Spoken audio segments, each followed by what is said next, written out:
Alright folks, it's Jimmy here and welcome back to my channel. Now, as you may have known, I've reviewed quite a few Voigtlander lenses for Leica M mount. And a lot of people seem to bear this question in mind. If you're using a Leica, why bother with third-party lenses? Because for many, Leica is all about their magnificent lens lineup. Well, that is certainly true to some extent.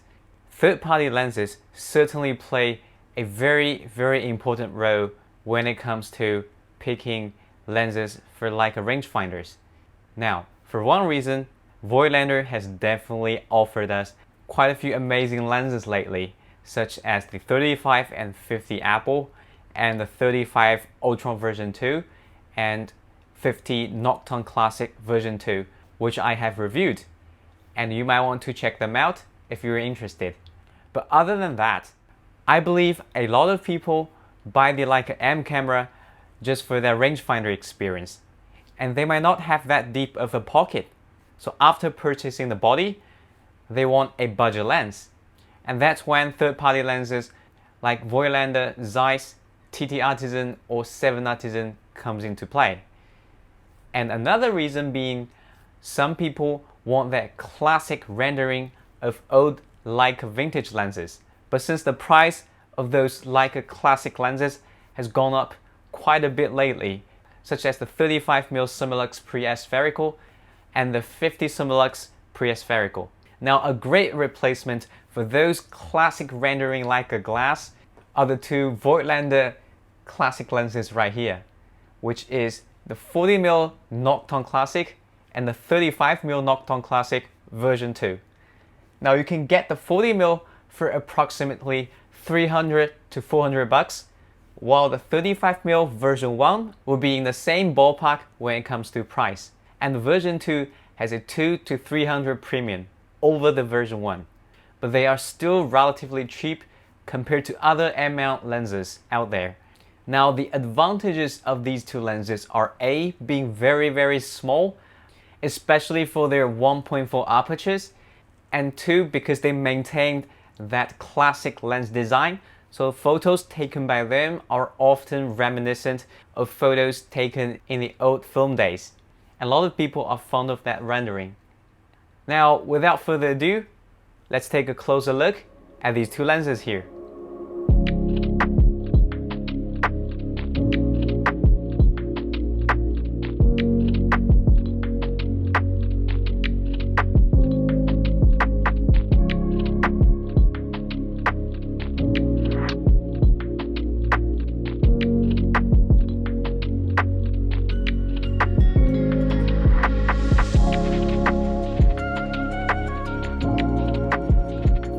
Put them side by side with the Leica 35mm f1.4 Summilux.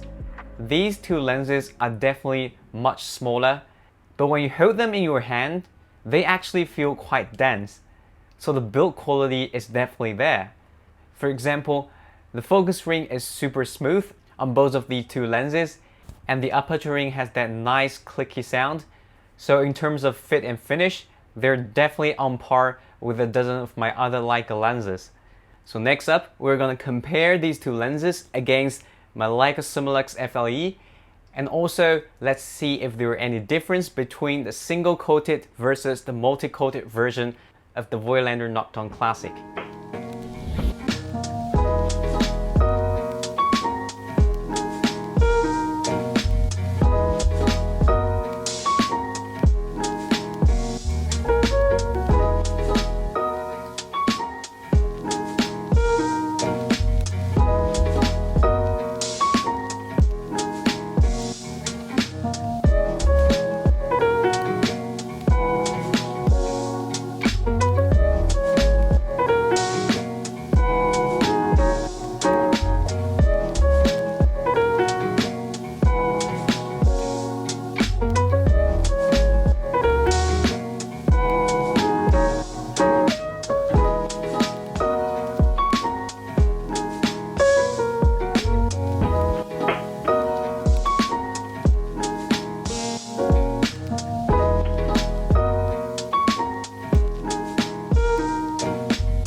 Alright, so what do you think of the two small Voigtlander lenses?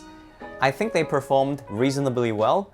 Of course, they can't compete with the Leica Summilux FLE because that is a much bigger and more expensive lens with much more complex modern lens designs.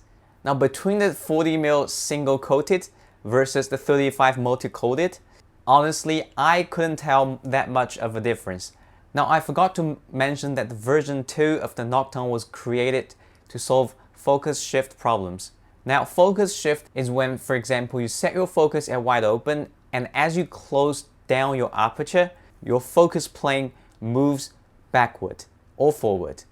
But from my experience, I think they did a good job and the shift was largely removed. Now when it comes to shooting a 40mm on a Leica rangefinder, it gets a little bit tricky because you don't have that 40mm frame line in your viewfinder. You've only got the 50 and the 35. Now by default, this 40mm here will trigger the 50mm frame line so that everything that's in your frame will definitely be there in your photo. But you will also take a little bit of extra bits outside of the frame line into the photo as well because the 40mm is quite a bit wider than a 50mm. Now some people might prefer to trigger the 35mm frame line. Now to do that, you either have to use the film line selector on your Leica body to temporarily change your frame lines, or you have to modify your lens to do that. I honestly think they are great choices for you if you're either under budget or you're using a film Leica body, because on a film Leica body, it's even harder for you to tell the difference between a modern Leica lens and a old design Voigtlander lens. Okay, so I think that's about it for today's video. If you have any questions, please leave your comments down below, or if you have any suggestions for future review videos, you can also let me know and I will probably do one for you in the future. Alright, don't forget to give me a thumb up and subscribe to my channel. Also share it with your friends so more people get to watch this content. Thank you very much for your support and I'll see you in the next one.